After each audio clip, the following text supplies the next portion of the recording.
We are back.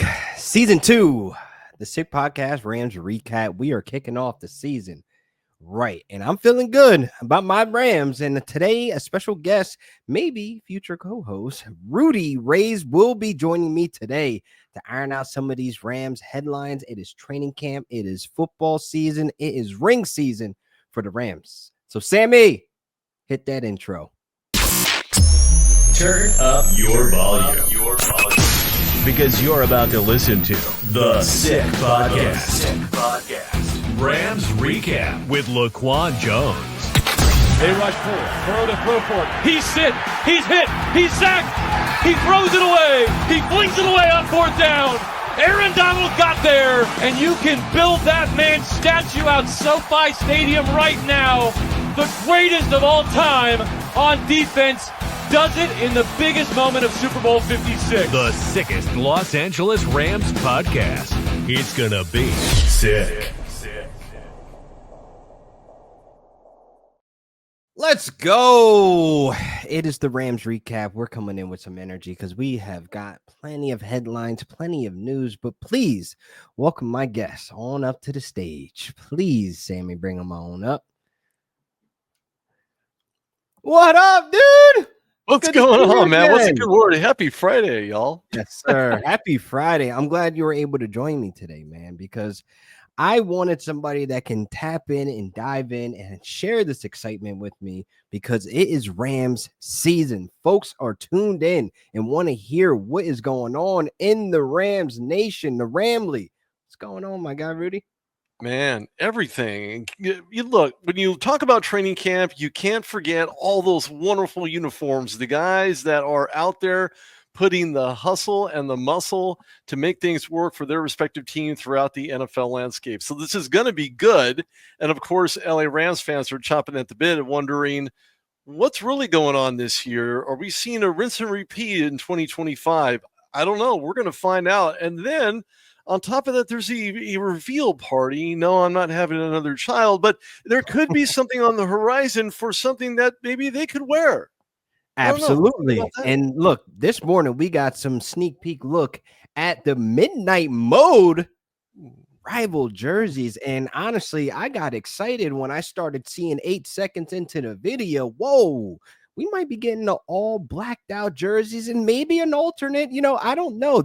I don't know what's coming August 28th when we get that sneak peek, but they already confirmed that we're going to be wearing these rival jerseys against the rivals, the Seahawks. So November 14th, they better strap up because, boy, we're going to be looking good. We're going to be looking fresh, but I'm just hoping that we get the all blacked out jerseys. I like the look. I think it's different. If you sprinkle little Rams on the shoes, just saying, there could be a little a preview for the future of what that Rams uni could actually look like. I'm excited. New uniform reveals are always the best, and I think the best starts with LA fans and what they look for. What they're looking for this year is more than just a 10-7. So we'll see if the uniforms match the record or supersede. We'll see. Happy to talk about the record prediction. We can already put it in the books. I ain't going for another 10-7. This is looking like we got 14 wins in the bag this year with Devontae Adams. But going into transition, the man that he will be catching the ball from is Matthew Stafford. Now, everybody's making this hoopla, dealing with back soreness. He's working off to the side. My immediate reaction was really nothing because, again, he's 37 years old. This future Hall of Famer, this 37-year-old tough dog has worked his way through many injuries in his career. And you're telling me this 37-year-old is dealing with back soreness? I'm dealing with back soreness. You're dealing with back soreness. The Rams folks that are watching this are probably dealing with back soreness because all the folks that are in that 30 and up club, we deal with this on a daily. This ain't nothing new.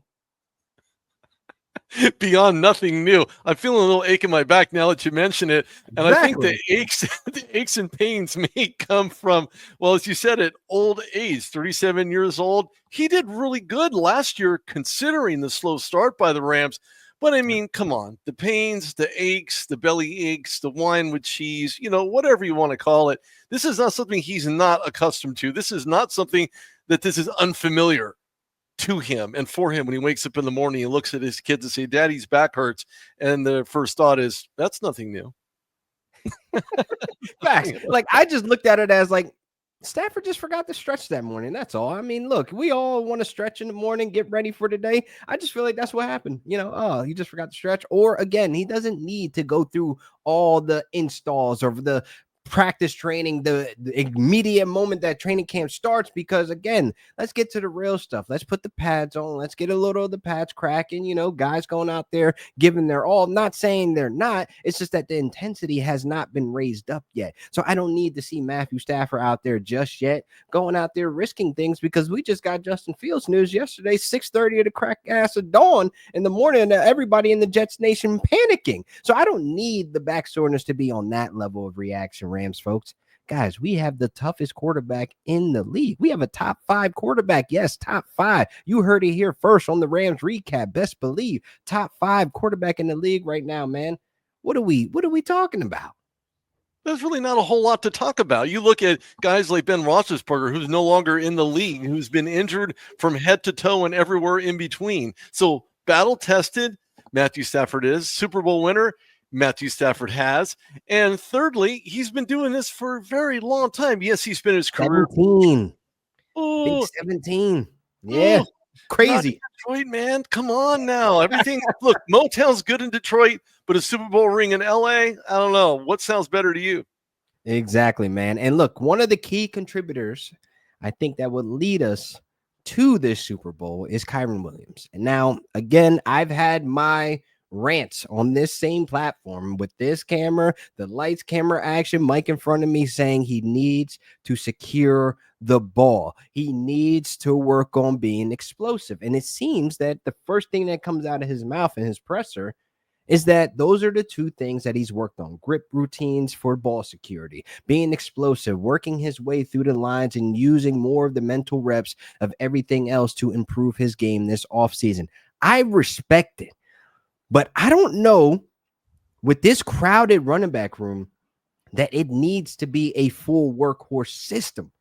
Now, I'm curious of what your opinion is, because again, Kyren Williams, back-to-back seasons, without a doubt, one of the best backs in the league.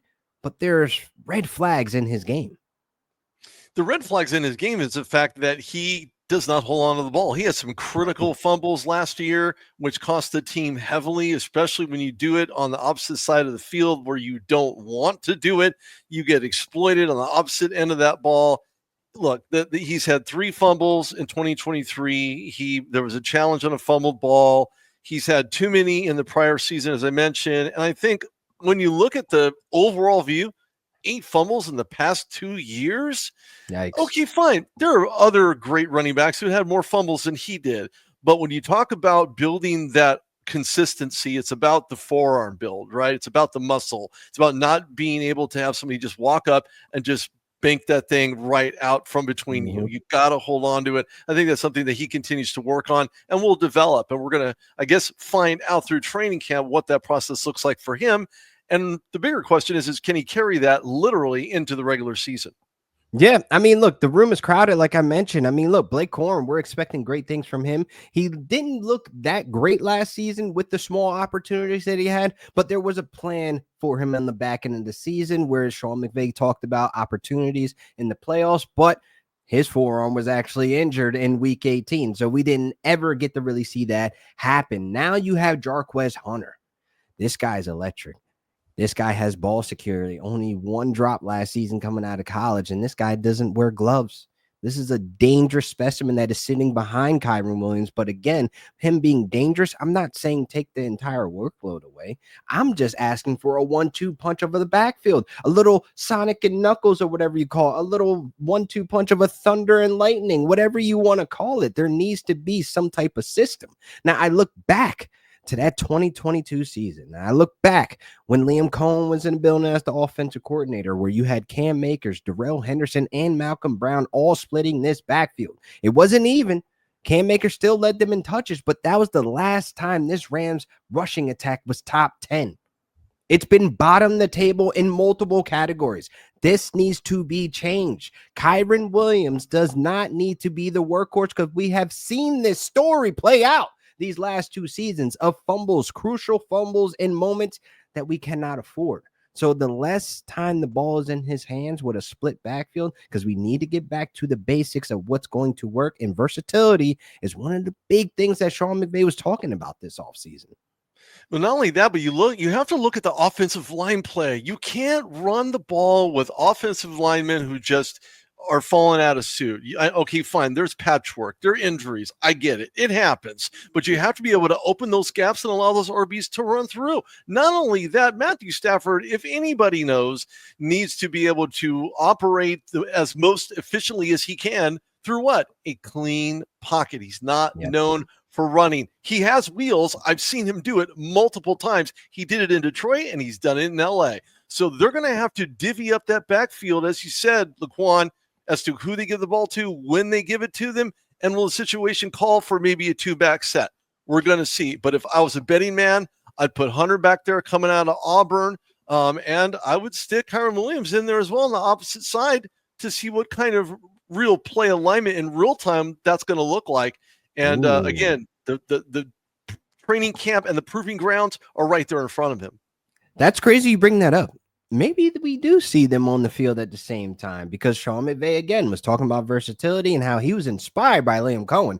Last season, Liam Cohen, 6.5% at the time. He had Bucky Irvin and Rachaad White on the field at the same time. That's above league average. Now, if he's looking for any type of inspiration from Liam Cohen, let's get this done. Let's get them on the field at the same time. Let's confuse these defenders. Let's confuse the defenses, not knowing what to attack. So I do feel like you hit a huge point on Matthew Stafford having time in the pocket to develop through this O-line as well, throwing this defensive off so they can't really guess and being used more efficiently. You got a new guy in the building, Davante Adams. This playbook opens wide open for Sean McVay.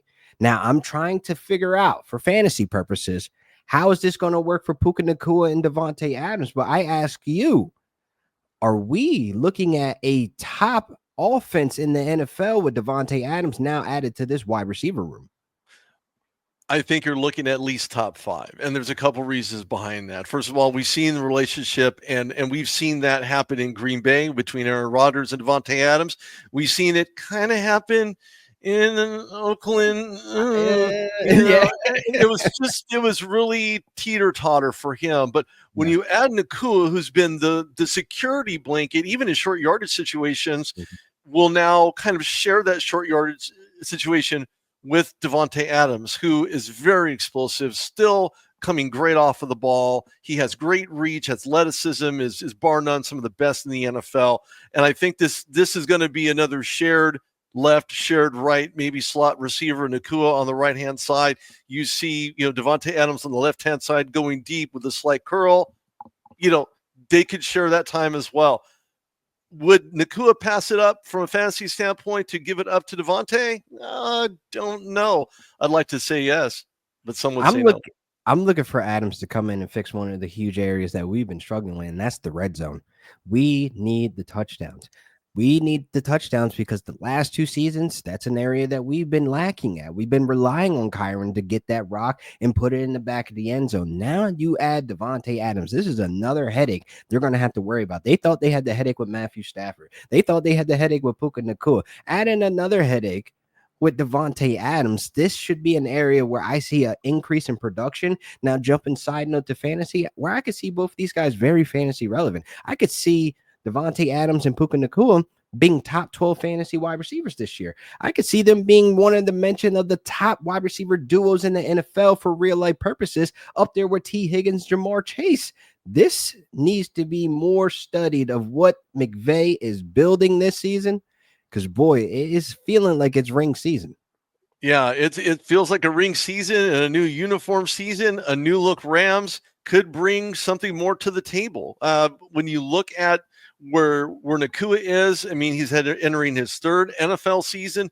Davante Adams, 12th year season. I mean, there's so much Nacua can learn from Davante Adams. It's not even funny. It's not even on this planet. Okay. Yeah. So when you look at Nacua and you think this guy's a slot catcher, no, he's great down the field as well. And he is extremely physical down the field. He will get off of the ball, push defenders down, almost like almost like a Henry, Derrick Henry, who just pushes people off. He's extremely competitive. He's strong. I think he's going to learn even more from Davante Adams as training camp proceeds. Now, listen, we want to talk about downfield. Let's switch to the defensive side. Now, Jair Alexander and Jalen Ramsey, these last couple months, there's been rumbles that we are in the market looking for somebody to add to that secondary, a ball hawk. But it seems like both of these guys kind of just went right by LA. No interest, no even budging on the sense that Jalen Ramsey, he was coming with a price, but he's getting up there in age. He's kind of declining in somewhat of certain areas where it matters, and that's giving up the yards. But I do feel like, when Jalen Ramsey was with us, it was special. He was a hybrid type of player where if we go further back where Mark Barron was coming in, where he was playing a hybrid situation where he was playing safety, middle linebacker, playing the nickel, that's what Ramsey felt like and was, where he was able to get sacks, where he was able to finish most of the tackles in our team, filling an area that we still struggle at where we have to complete tackles. But for us to not make a move on either one of these guys, what does this really say to you about our secondary and their confidence in those guys? I think that they're really focusing on the fact that these guys have both been riddled with injuries. Now, you look at Jair Alexander, left Green Bay, and a guy who's also been heavily injured. Yeah, they're Pro Bowlers, and his contract did not match up with his level of play or the type of play or the amount of play that he had on the field. So that doesn't really surprise me a whole lot. What really surprised me was the fact that they didn't think about locking up Jalen Ramsey and saying, hey, look, we know he's getting a little bit older, but still a great player, still very dynamic. And he flew right by LA to go to Pittsburgh, and that's where he's at in the secondary. But what that tells me is Sean McVay is very comfortable with who he has in the secondary right now. This is a young secondary. There's still time to learn where they're going to be, how they're going to release. Do you play on man? Do you play on zone? Is this bump and run? What does that look like from a cornerback? It's just there's so many issues, and I think the answer was we're good with who we have, and we're not worried about the rest. Yeah, man. Look, we got some guys back there. There's some disciplined guys on the back end of the season. They were locking it up, giving our guys in the trenches opportunity to get after the quarterback. So I think, where you have the Landshark, Kobe Durant, where you have guys that are veterans there like Darius Williams, you hope that they all come together and gel and keep that momentum that they were having on the back end of last season. But that lets me know that Chris Shula is probably rubbing his hands like Birdman, because he got some dogs. He got some dogs in the trenches now. You add Josiah Stewart. You add Poona Ford. You add Ty Hamilton through the draft. These guys over here, man, we got some dogs to added with the Jared Verses, the Kobe Turners, the Braden Fisk, the Byron Young. Oh, my God. There's going to be so much coming at these quarterbacks this season. I just know Chris Shula is like, man, I got a secondary that is developing, taking a step forward. But the trenches, man, I got to ask you, we got to be one of the top three teams out there with one of the best defensive lines out there. Yeah, no, there's no doubt about that. Jared Verse just exploded onto the scene right off the line. The guy is very athletic. He's got a swim move unlike any other. Then you pair him up next to Byron Young, and it's just like a 1-2, punch with these guys. This is a level up season for both of them. They're going to have to come into training camp, as they probably already have, weighing a little bit more muscle, a little bit more speed. Just put a little pinch of this and a skosh of that on top of these guys, and they're going to be extremely dynamic, forcing that offensive line and maybe some pressures and including some sacks. But they're investing on the younger talent. I mean, they went out in the draft and grabbed some guys. I mean, they really did do their concerted effort. They did. And one thing about the Rams that I know, they do great scouting on players. They just don't rely on the head coaches to give them the information and say, okay, well, you got this. They went out and got Ty Hamilton from Ohio State. They went out and got Chris Paul Jr. from Ole Miss. I mean, I'm just saying, when you're talking about dogs, Laquan, these are the dogs, and they're going to keep barking, and their bark's going to get louder, as loud as their bite is as the season goes on. Yeah, man. It's been a while since I've been excited about the depth, not even the starters, the depth that we have, the opportunity they have to learn from some of these guys that have been around the block, even though some of the guys only been around the block for less than 5 seasons. But, they get to have that feeling of gelling together and building something special. And that's why I feel like this defensive line has to be in the top 3 conversation, no matter who you put at 2 and 3, because I feel like we're number 1. I feel like we have the most complete defensive line where this year, these guys are going to be flying around the trenches, and people better wake up because Jared Verse, he's about to double that production. It's about to go up. And I definitely think, my guy, what could a possible record prediction look on your end? I look at last year and I thought to myself, okay, so they were decent at 10-7. There were some monumental losses, especially earlier part in the NFC West in the season, and that always hampers your demeanor, your attitude. But I'd say this year they're going to level up. There's going to be a lot of pressure put on the newcomers or the first year guys now heading in their second year. And if there's anything that I would be bold about, it would have to be 11-6. And they do get into the playoffs. But the bigger question is whether or not they can take out the 49ers in that top spot, because we know the Niners did not fare very well last year. Listen, man, you already know this is a podcast that hopes nothing but the worst for the 49ers. I have no respect for their team. Their fans can bark and chirp in my comments and on all social media platforms. My same question is this: where's the Super Bowls? It's been 30 years. You guys are outside comfortable talking some bang, bang, gang. It's been blank, blank. You guys ain't going home. Y'all ain't finishing what matters. Just know we got the ring in the last decade. How about y'all? But I'm going to give you that prediction, and I'm going to give you an A+, because 11-6 is realistic. But being that my expectations obviously are a little bit higher, I'm thinking we hit that 13-4. I think we hit that, and we hit the gas on the back end of the season. Now, we might start off slow, okay? Because that front season, that first part of that schedule is a little beefy, because which one of these games do you feel like is a must win for the Rams this season? You know what? This was, I looked at the schedule. I thought to myself, okay, Seattle, okay. But Seattle's still up and coming. They're still washing away that Geno Smith taste out of their mouth. So they don't have an identity. It's not quite there yet. It's still resonating. It's like on the tip of their tongue. It's just not there yet. And there really isn't another team, maybe other than the 49ers. But here's where the metal hits the road here, right? If your brakes are down to nothing, it's all gas and no brakes. I think the Rams and their toughest game is going to be in Santa Clara against the 49ers. And if they don't win that one on November 9th, it's not going to bode very well for any postseason hopes. That is a must-win game and could be the NFC West clincher for them if they don't start off slow. If they do, they're reliant on this game to get them into postseason play. Wow. That is a must-win, because playoff implications may be very important. But I'm going to go with them dirty birds, those Eagles. And I think this is more of a statement game, because, again, there could be opportunity. We see them again in the playoffs. We could see them at the end to get to the big ring. You know what I mean? And I do feel like it's very packed early in the schedule. Week 3.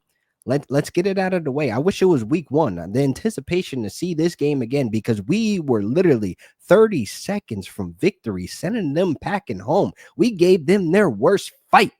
They went to the Super Bowl bleeding. They still had scars. They had stitches, but they ended up beat the crap out of the Chiefs because, the Chiefs were not a complete team. But more so looking at this game, this is for the fans. This is for us. This is for the Ramley. This is for the Rams Nation to get this W for the Eagles, to let them know when we see y'all when it matter again, it's going to be the same thing that happened in the regular season. I do think we have the stronger, more complete team than the Eagles right now.